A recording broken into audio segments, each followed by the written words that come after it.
Stephanie Vaquer é uma lutadora forçada pela WWE, pelas nossas goelas abaixo? Essa é uma coisa que algumas pessoas começaram a falar nos últimos tempos, principalmente depois que a Stephanie Vaquer derrotou a Tiffany Stratton no Crown Jewel. E o Matt resolveu fazer um vídeo sobre esse tema, soltou esse vídeo hoje. E eu vou fazer um react ao vivo dele. Eu não vi o vídeo, mas eu tenho uma opinião sobre esse assunto. Se você quiser saber qual é a minha opinião sobre o vídeo do Matt e qual é a minha opinião sobre a Stephanie Vaquer, assiste esse vídeo até o final, porque minha opinião vai surpreender vocês. Mas antes, não deixe de fazer tudo aquilo que a gente pede para ajudar o nosso canal. Deixe seu like, se inscreva no canal, ative o sininho para receber as notificações dos nossos próximos vídeos. Deixe seu hype e, acima de tudo, assista e maratone os nossos vídeos, porque tempo de visualização é o que faz o YouTube nos divulgar, beleza? Então vem com a gente para mais um react do nosso canal, dessa vez react ao vídeo do Match sobre a Stephanie Vaquer. A Stephanie Vaquer venceu a Tiffany Stratton no Crown Jewel. E aí eu falei pra vocês que isso foi um crime, porque dadas as circunstâncias, pra mim não fez muito sentido a Stephanie vencer, enquanto a Tiffany tava invicta o ano todo, passando por nomes como Nia Jax, Charlotte Flair na WrestleMania e Jade Cargill no SummerSlam, que havia ganhado o Queen of the Ring e também estava praticamente invicta. Porém, eu levantei uma questão que eu queria discutir um pouco com vocês aqui, que é a seguinte: isso é ser forçada? E eu cheguei a algumas conclusões. A primeira delas é que a gente pode considerar que ser forçada ou forçado tem dois caminhos. O primeiro é você ganhar de todo mundo, não importa o que aconteça. E o segundo também é você ganhar de todo mundo, não importa o que aconteça. Mas existe uma diferença entre essas duas. A primeira é como que o público está se comportando com relação a isso. Então, na primeira parte, você vê que o público, ele tá junto com você. Ele quer que você tenha esse push, como a gente chama. Já a segunda, que é o que eu considero muito mais ser forçado, vamos dizer assim, é justamente quando o público não aceita esse tipo de vitória. Ele não quer que você ganhe. Muito bem, vamos começar aqui. Aqui o argumento do Metz, ele entende forçado de duas formas. Deixa eu deixar uma imagem mais bonitinha dele aqui, né? Ele entende ser forçado de duas formas. A lutadora que ganha tudo e o público engaja, e a lutadora que ganha tudo e o público não engaja. Então, ele vai entender a pessoa forçada no sentido da lutadora que ganha tudo. Isso é muito importante da gente definir, por quê? Porque as pessoas confundem muitos termos. Por quê? Porque tem gente que fala que a Stephanie Vaquer é forçada, tem gente que fala que a Zelina Vega é forçada, tem gente que fala que a Rhea Ripley é forçada e tem gente que fala que a Tiffany Stratton é forçada. Por quê? Porque as pessoas estão falando de definições diferentes do que é forçada. E aí, na discussão, você chega e fala assim, poxa, mas como é que a Rhea Ripley pode ser forçada se ela não ganha nada desde a WrestleMania, não ganha o título desde quando ela perdeu para Io Sky? Então, às vezes, a discussão fica truncada porque as pessoas não sabem a definição correta do termo. Eu consegui, assim, com o tempo, vendo o quanto que as pessoas utilizam o termo forçada, pelo menos no meu canal, eu descobri 4 definições diferentes sobre o que é uma lutadora ou um lutador ser forçado. A primeira é quando a lutadora, ela nunca perde. Essa é a definição mais clássica. Poxa, essa lutadora tá aqui, ela tá lutando e ela não perde de jeito nenhum. E aí, nesse sentido, você poderia dizer que a Tiffany Stratton também era forçada, porque exatamente pelo que o Matt falou, ela estava invicta esse ano. Ela passou o carro em cima de diversas lutadoras. Derrotou Nia Jax, derrotou a Jade Cargill, derrotou a Charlotte Flair. Cara, ela passou o carro por cima das lutadoras do SmackDown. Então, assim, você, nesta ideia, você poderia dizer, poxa, a Tiffany Stratton, ela é forçada porque ela não perde de jeito nenhum. Não perde numa luta de duplas, não perde numa luta de trios, ela não toma pinfall, entendeu? Então, a Tiffany, ela é forçada porque ela não perde. E aí o argumento do Mattis é, por que o pessoal não reclama da Tiffany? Porque o público está engajado com ela. É aquela lutadora que o público gosta tanto que quer mais que ela continue vencendo. Então o público não se irrita com o fato de ela estar ganhando o tempo todo. Quando é que o público se irrita quando uma lutadora está ganhando o tempo todo? Exatamente o que o Matt falou. Quando o público não gosta deste lutador ou dessa lutadora. O exemplo clássico é o John Cena, dos anos 2000 e pouco. Assim, logo depois que ele virou face, ele não perdia. Era a fase do Super Cena. Ele não perdia. E aí o público considerava, assim, ficava muito irritado, começou a vaiar o Cena porque entendia que ele era forçado. Só que o termo não era usado na época, né? Então, assim, quando você tem um lutador que o público não quer que vença, mas aquele lutador segue vencendo, o pessoal começa a acusar ele de ser forçado. Mas se o público tiver com ele não vai se importar. Então esse é o caso da Tiffany Stratton. Eu vejo outras 3 definições que não são as definições que o Metz utilizou. A primeira é a lutadora que sempre está envolvida no topo. Tá? A lutadora que está sempre tendo chances ou lutando por um campeonato mundial. E essa é a principal acusação contra a Rhea Ripley. Tá? Quando as pessoas falam que a Rhea Ripley ela é forçada, é porque ela não saía da disputa pelo título mundial. Ela estava sempre no topo e as pessoas. E geralmente quem reclamava da Rhea Ripley ser forçada nesse sentido eram pessoas que não queriam que a Rhea Ripley estivesse no topo, porque queriam que outras lutadoras ali estivessem. E esse foi o argumento do meu heel turn do vídeo do Shingush, porque muita gente que argumentava que a Rhea Ripley era forçada nesse sentido não se importava, por exemplo, quando a Io Sky estava no topo, né? Então é importante a gente entender isso. Aqui muitas vezes a reclamação é por conta de preferência. Tá? A pessoa quer que o seu lutador esteja naquele lugar e não se importaria se o seu lutador estivesse naquele lugar, mesmo tendo diversas chances pelo título. A terceira definição que eu vejo, assim, do pessoal comentando sobre lutador forçado no meu canal, é de lutadora empurrada ou lutador empurrado sem apoio orgânico. Ou seja, é semelhante com o que o Matt falou. É um lutador que é empurrado para o topo ou é empurrado para um título sem que o público engaje. E aí aquele lutador, aquela lutadora vai vencendo, só que assim, zero reação do público, o público está pouco se lixando, mas a WWE continua forçando aquele lutador goela abaixo da gente. E o exemplo clássico foi a Zelina Vega no Campeonato dos Estados Unidos, quando a reação dela era abaixo de zero, mas ela ganhou várias lutas ali, mesmo tendo pouca reação. Então a gente pode considerar a Zelina Vega como uma lutadora forçada neste sentido. A WWE estava tentando empurrar ela para cima da gente, mesmo com a gente não querendo vê-la como campeã ou nem querendo vê-la na frente das nossas televisões. E a quarta opção de lutadora forçada é a lutadora empurrada muito cedo. Ou seja, aquela lutadora que sobe para o main roster e já sai ganhando de todo mundo. Né? E aí, nesse cenário, a gente tem lutadoras como a Jade Cargill e a própria Stephanie Vaquer, né? Que são lutadoras que subiram rápido. Né? No caso da Jade Cargill, ela entrou direto no main roster. No caso da Stephanie Vaquer, ela subiu recentemente. E aí elas começaram a passar o carro. A de carga acabou sendo botada um pouco de lado, né? O push dela foi colocado de lado por causa que a WWE percebeu que ela é fraca no ringue. E no caso da Stephanie Vaquer, a reclamação é com relação ao fato de que ela mal subiu pro main roster, ela já foi campeã mundial e não tá perdendo de ninguém. Ela tá passando o carro também. Só que a diferença dela para Tiffany Stratton é que enquanto a Tiffany Stratton já tem uma bagagem e não perdeu nada o ano inteiro, a Stephanie Vaquer mal subiu, já passou o carro, já ganhou o campeonato, já ganhou o Crown Jewel e não perde de jeito nenhum. Então, o argumento da lutadora que sobe muito cedo e não paga não paga o pedágio, né, para poder crescer no main roster, meio que o que está acontecendo com a Roxanne Perez, coitada, que tá perdendo que nem uma condenada, mesmo tendo subido também recentemente. Esse argumento da lutadora que sobe muito cedo também muita gente reclama da lutadora ser forçada. Vamos ver a continuação do vídeo do Matt para ver por qual dessas linhas que ele vai seguir aí. O público aqui, eu digo como maioria, e tanto o público da arena quanto o público da internet. Eu vou dar um exemplo para vocês. 2 nomes que muita gente dizia ser forçado demais, como por exemplo John Cena, ali em meados de 2006 Foi o que eu falei, ó. a 2008, que ganhava de todo mundo, mas ao mesmo tempo o público não era muito fã dele. Não, o público detestava ele. Isso aí, se você acompanhava, e eu baixava muitos episódios naquela época, eu posso dizer com toda a carteirinha. Assim, como fã de carteirinha da WWE da época, o público adulto detestava o Cena. Quem gostava do Cena eram principalmente as crianças.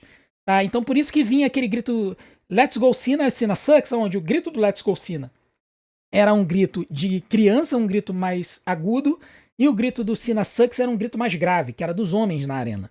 Tá? Então você tinha essa divisão, por quê? Porque os adultos viam o Cena sendo forçado e rejeitaram ele. Principalmente ele como Rio, o público gostou, tá? Mas o fato de que ele não perdia de jeito nenhum e ele não tinha esse apoio orgânico do público, ele tinha o apoio orgânico como o Rio, mas quando ele se tornou face ele perdeu. Isso é que faz com que muita gente considerasse o Cena forçado na época, dentro dessa definição com o lutador empurrado sem apoio orgânico. E eu acho que o mais forçado de todos, o Roman Reigns, ali na época do Big Dog, ali entre 2014 e 2015. Mesmo caso.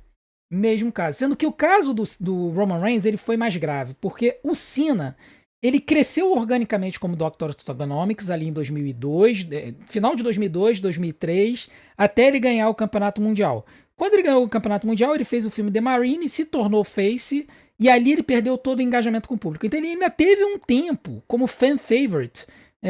Ali no comecinho, quando ele trocou o Campeonato Mundial, ele ainda era muito celebrado pelo público. Depois, com o tempo, ele acabou perdendo quando o pessoal viu que a personagem dele ficou muito genérica. No caso do Roman Reigns, o apoio que ele teve foi muito curtinho. Foi em 2014, a WWE deixou o bonde passar. Foi naquele Royal Rumble de 2014 e ele chegou no finalzinho, mas ele acabou sendo eliminado pelo Batista. Se a WWE tivesse feito o Roman Reigns vencer ali, o público teria engajado com o Roman. Mas como eles fizeram o Roman perder, o Batista venceu e depois eles começaram a tentar empurrar o Roman Reigns, o público percebeu que a WWE estava empurrando o Roman Reigns e eu acho que esse movimento foi muito agravado pelo fato de que a WWE não empurrou o Daniel Bryan, que o público queria que voltasse a ser campeão mundial depois do WrestleMania 30, ele perdeu o título pouco tempo depois, o público queria que ele voltasse a ser campeão mundial, e aí teve aquele Royal Rumble que o Roman Reigns ganhou, que o Daniel Bryan nem apareceu, né? E que todo mundo esperava que o Daniel Bryan aparecesse, ele não apareceu, aí o Roman Reigns venceu, teve aquela história com The Rock e tudo mais. Isso fez, na minha opinião, o público se voltar contra o Roman, porque ali o pessoal percebeu que a WWE ia investir no Roman, e aí começaram a esculhambar com ele. Esse Roman Reigns Big Dog, realmente, o público detestou. E a WWE continuou empurrando o goela abaixo do público. Então ele também entrou como um lutador forçado por ter sido empurrado sem o apoio orgânico, sem o público querer. O público detestava o Roman Big Dog, eram poucos os que gostavam dele, e a WWE continuou empurrando, então ele nesse sentido também era muito forçado. Por quê? Porque todo mundo queria o Daniel Bryan ganhando tudo. Viu? Exatamente, a mesma leitura que eu fiz. Só que aí o Vince decidiu pelo Roman Reigns. Então quando a gente falava de enfiar goela abaixo, meio que demonstrava que nem todo mundo, ou praticamente ninguém, queria que o Roman Reigns ganhasse tudo que ele ganhou. Só pra deixar claro, eu não vi o vídeo do Match, tá? Vocês podem estar achando que eu vi o vídeo do Match e aí eu tô copiando os argumentos dele pra parecer que eu sou muito bom. Não, na verdade, eu tô vendo o vídeo do Match pela primeira vez agora e por uma coincidência nós temos a mesma opinião, a mesma visão, porque o cara saca muito de luta livre, né? Então a gente acaba muitas vezes conjugando um pouco as ideias. Mas eu não vi o vídeo dele, tá? Ganhasse Royal Rumble da forma como ele ganhou, ganhasse do próprio Daniel Bryan, lutasse na WrestleMania, eles realmente não queriam isso. Agora, a gente tem nomes mais recentes, sem citar o lance da Stephanie Vaquer, que pode ser considerado também uma questão de ser forçada, mas aí a gente tem o contraponto do público, como por exemplo, a Rhea Ripley sempre teve o público apoiando ela, mesmo ganhando de todo mundo. E vale citar que de 2024 pra cá, a Rhea Ripley, ela até teve os seus momentos de altos e baixos, desde a questão da lesão, ela não faz mais parte do título mundial, ela chegou a recuperar o título, mas depois perdeu de novo, então ela teve os seus altos e baixos. E o mesmo vale, por exemplo, pro Jey Uso, que muita gente virou e falou assim, não, é muito forçado ele ganhar, mas ele tinha o público do lado dele, pelo menos o público lá da arena, galera. Vamos lá. No caso da Rhea Ripley, eu acho que não. A reclamação do pessoal dela ser forçada já não se enquadra tanto na falta do apoio orgânico. Tá? Se enquadra muito na questão de ela estar sempre envolvida no topo, e aí é uma questão de preferência. Porque, principalmente aqui no Brasil, eu vejo uma preferência muito maior pela Io Sky e pela própria Stephanie Vaquer do que pela Rhea Ripley. E lembrando que as duas estão no mesmo show que a Rhea Ripley. Né? E a Stephanie Vaquer, ela subiu que nem uma louca, se tornou campeã mundial e ninguém falou que ela é forçada. Muito pelo contrário, tá todo mundo elogiando ela, é uma excelente lutadora, é espetacular, é fenomenal, ela é chilena, é conterrânea. Então, é uma questão acaba sendo de preferência pessoal. Já falei, assim, a Stephanie Vaquer é uma excelente lutadora? É.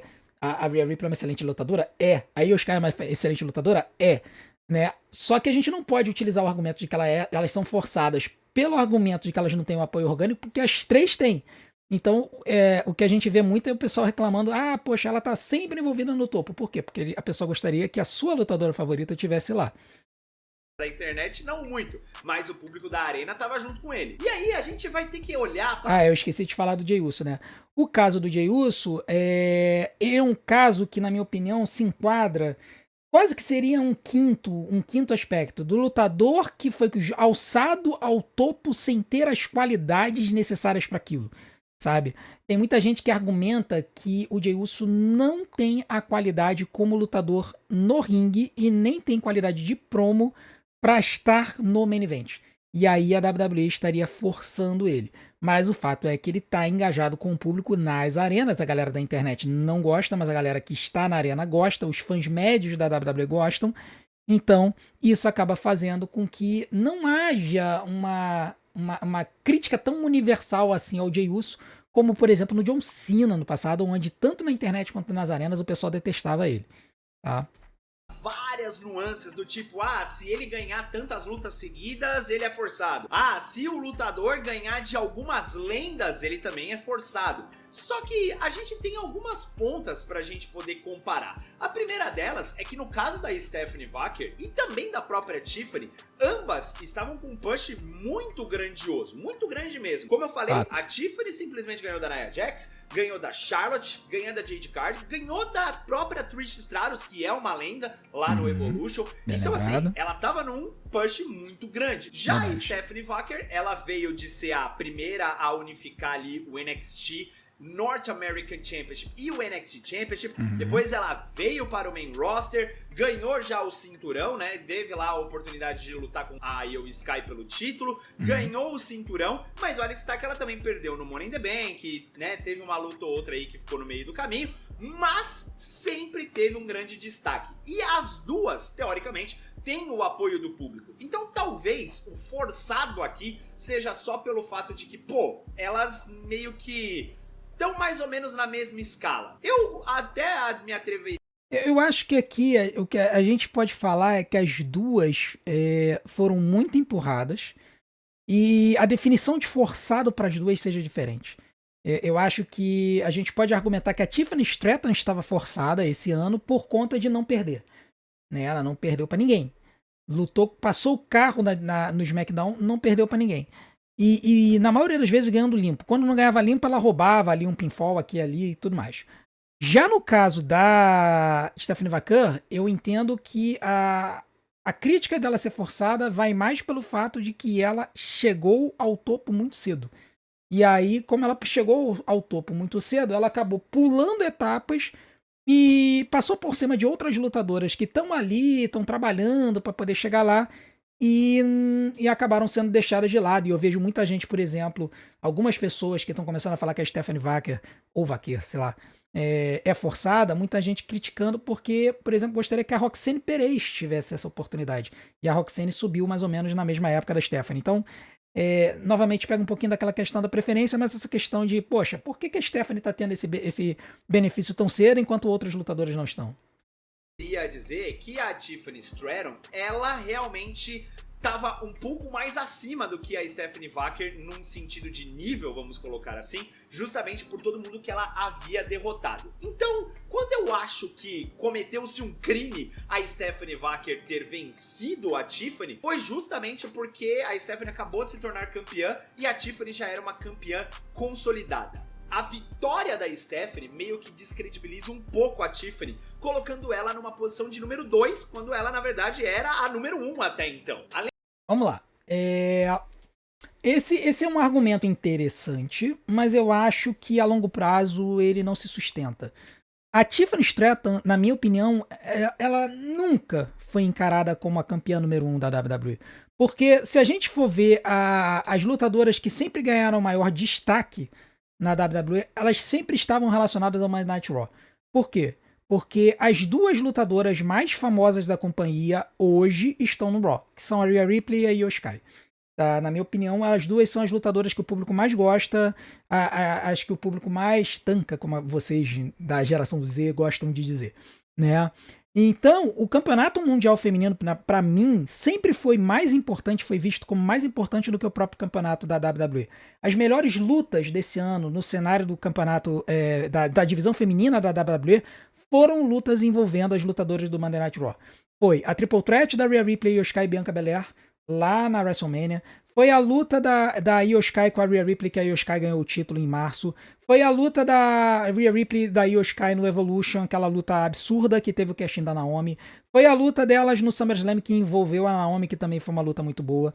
Então, se a gente for observar, e a gente consegue enumerar uma série de lutas incríveis que elas tiveram, que envolveram a Rhea Ripley e a Io Sky. A gente não consegue elencar lutas espetaculares que a Tiffany Stratton esteve envolvida. E aí isso tem muito a ver com o fato, e aí tem até um comentário que eu respondi no Sincerão da galera dessa semana, é o fato de que as lutadoras é o fato de que a Stephanie McMahon no SmackDown, ela não teve lutadoras de qualidade para poder casar uma luta. Tá? E aí, quando ela finalmente teve uma lutadora decente pra casar uma luta, que foi a Stephanie McMahon, saiu uma luta legal dela. A luta delas, da Tiffany e da Stephanie McMahon no Crown Jewel, foi uma luta muito boa. Tá? Então, é isso que a gente precisa perceber. Eu acho que, apesar da Tiffany não ter perdido desde o início do ano, a verdade é que o principal foco da WWE estava lá no Monday Night Raw. Inclusive, quem foi a lutadora que foi destaque lá no Unreal? Foi a Rhea Ripley.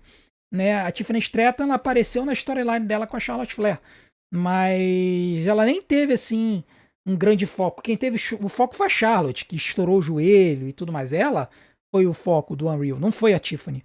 Então, só por esses pequenos detalhes a gente percebe que a WWE ela dá mais importância para o SmackDown e por conta disso, no meu entendimento, eles veem o título mundial hoje como título número 1.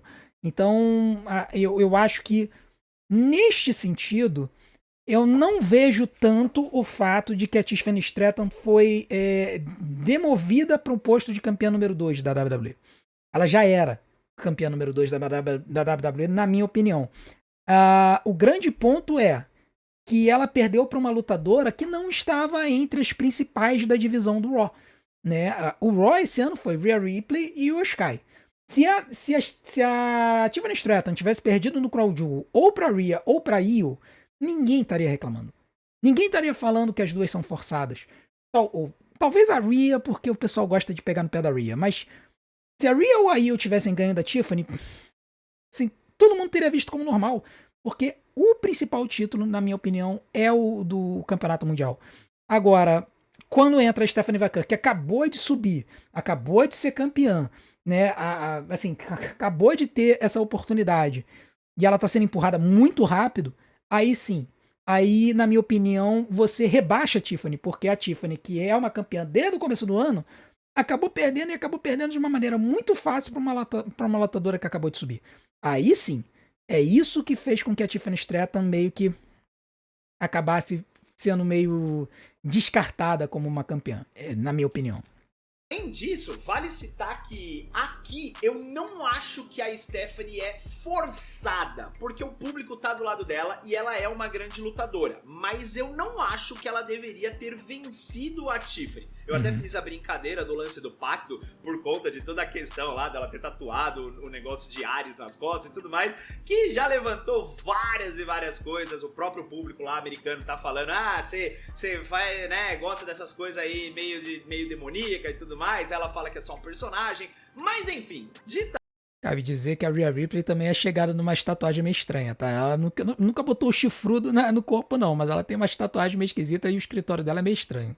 Essa situação toda, essa brincadeira, a Stephanie, ela é uma lutadora que tá se consolidando cada vez mais. O meu problema foi que ela não tinha feito o suficiente pra vencer alguém como a Tiffany Stratton.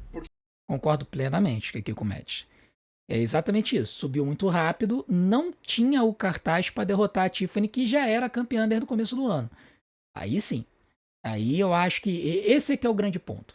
Essa é que é a grande questão. Porque, como eu falei, a Tiffany já tinha vencido muita gente. E muita gente muito alta de escalão. Enquanto a Stephanie tinha vencido a Io Sky limpo e tinha as conquistas dela do NXT. Mas meio que do NXT não conta muito, porque a Tiffany também venceu no NXT. E a Tiffany ganhou o Money in the Bank. Então, eu acho que nessa linha, talvez colocar a Stephanie pra vencer a Tiffany foi algo muito acima do normal, que não era algo necessário agora. Uhum. Cabe lembrar que a Stephanie Wacker, ela ganhou o título graças a ter ganho a Battle Royal do Evolution, né? Então ela tem uma vitória ali, né, para ela ser a desafiante número 1 ao título. Ela ia enfrentar a Naomi, que foi ela ganhar o Battle Royal do Crown Jewel. Mas Battle Royal em si não dá tanto cartaz assim, né? Porque um monte de gente você pode acabar dando sorte. Vídeo que aconteceu no NXT de hoje, que até Tom Pax ele ganhou na sorte, né? Para você ter um cartaz, geralmente o ideal é você ganhar um torneio, ou você ganhar uma luta de 4 fatais, triple threat, para você ser o desafiante número 1, você ganhar uma gauntlet, correr a gauntlet, aí sim. Mas a Battle Royale realmente não dá tanto cartaz assim para um desafiante número 1. Principalmente porque, convenhamos, se a Tiffany já tinha vencido todo mundo que ela venceu, a Stephanie venceu a Io e venceu a Tiffany. Então, teoricamente, quem que vai vencer a Stephanie de certa forma? Só se alguém não ganhar dela limpo. E aí ela pode perder o cinturão. Nada tira da minha cabeça que a Stephanie só é campeã porque, de fato, a Naomi ficou grávida. Porque senão, é bem provável que no Clash em Paris a Stephanie teria perdido ou talvez ganhado por desclassificação. E agora no Crown Jewel era bem provável que ela também não ganhasse o cinturão, porque daí teríamos Naomi versus Tiffany, que se encaixaria muito mais. Deixa eu falar uma coisa pra vocês bem rápido. Eu acho que, assim, se eu tivesse que apostar, o plano da WWE, na verdade, é que o Crown Jewel fosse Naomi contra Jade Cargill, tá? Eu acho que a Tiffany teria perdido o título pra Jade Cargill no SummerSlam, e aí a gente teria tido Naomi e Jade Cargill valendo o campeonato do Crown Jewel. A história casava. A partir do momento que a Naomi foi embora grávida, meio que acabou a feud. E aí a WWE ficou meio assim, pô, então por que a gente vai empurrar a Jade Cargill pra fazer uma luta no Crown Jewel e tal? E aí eles tiveram que se arrumar todos pra poder ver como é que eles iam fazer, tá? Com esse resultado, pra mim, a gente consegue enxergar 3 coisas. A primeira é que se a WWE quiser definir algo entre Stephanie e Tiffany, eles vão optar por dar o espaço pra Stephanie, que foi o que aconteceu. A segunda é que talvez o futuro a gente não sabe. Tenha chegado num patamar muito alto em que agora o declínio dela comece. E isso significa que ela pode perder o cinturão muito, mas muito próximo. Talvez no próximo evento, se ela não lutar no War Games e defender o cinturão, ela pode já perder o cinturão. Eu tô cantando essa pedra há um tempo. É que a Stephanie ficou no topo da divisão feminina agora. Ninguém vai bater ela nos próximos meses. Aqui eu ainda fico com o pé atrás, porque eu achava a mesma coisa que aconteceu com o Morosini Machine Guns e eles perderam o título com 3 semanas. Tá? Morosini Machine Guns vieram, foram mega empurrados, foram campeões de duplas, mega queridos pelo público. 3 semanas depois eles perderam o título e depois viraram jobbers da divisão. Então eu fico com o pé atrás, assim, tá? Eu não sei se tem questão de contrato envolvida, eu não sei se a WWE vai realmente colocar a Stephanie Wacker no topo da divisão feminina, considerando que eles têm uma Rhea Ripley e uma Io Sky. Eu me pergunto, por exemplo, se eles vão fazer a Stephanie Wacker fazer um main event da WrestleMania, ou uma luta pelo título na WrestleMania. Nada tira da minha cabeça que a gente vai ver Rhea Ripley e Io Sky lutando por esse título no ano que vem. O que significa que a Stephanie teria que perder esse título para uma das duas, provavelmente para Io Sky, até lá. Tá? Então, eu acho que ainda tá cedo pra gente fechar a questão de que a Stephanie Wacker, ou Wacker, seja lá como se pronuncia, é a nova face da divisão feminina da WWE que realmente está no topo, tá? Eu apenas acho que foi uma vitória. Eu acho que sim, a WWE pode ter metido o pé pelas mãos nessa confusão toda, mas eu acho que ainda temos algumas coisas para acertar aí pela frente.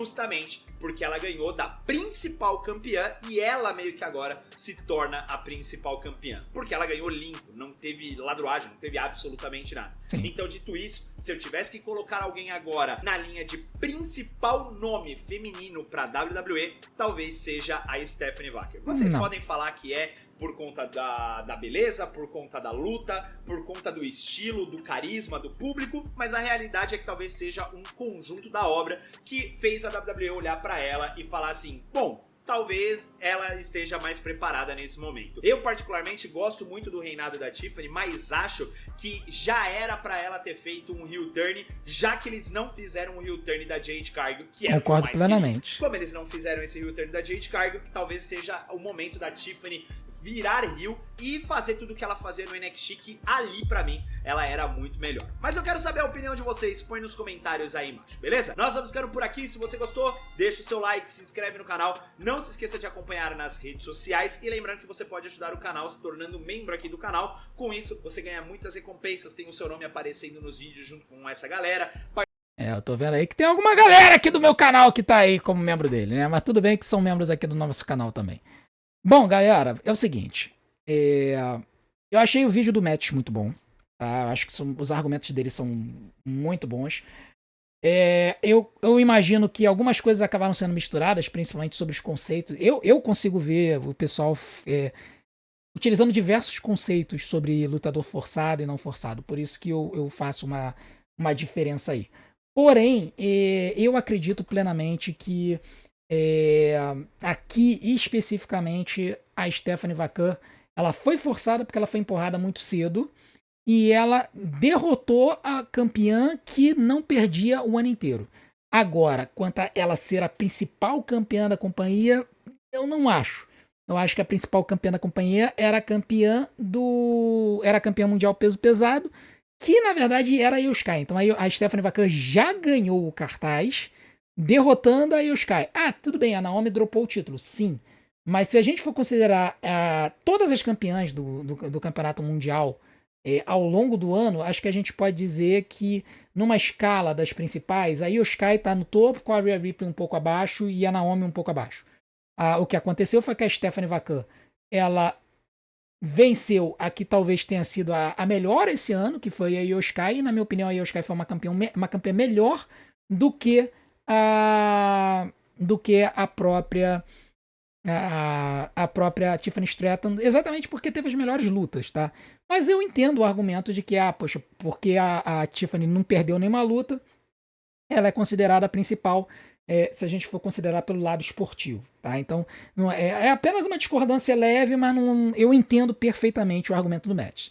Agora, a Stephanie Vaquer é forçada ou não é? Porque eu acho que a intenção inteira do vídeo é saber se ela é forçada ou não é. Se a gente for considerar a minha visão sobre as diversas interpretações do que é forçado, né? Eu elenquei 4, mas na verdade são 5, né? E tem aquela lutadora que é empurrada sem ter as qualidades para isso, eu não tinha colocado essa questão. Considerando essas 5 situações, eu considero a Stephanie Vaquer forçada sim, porque ela foi empurrada muito cedo.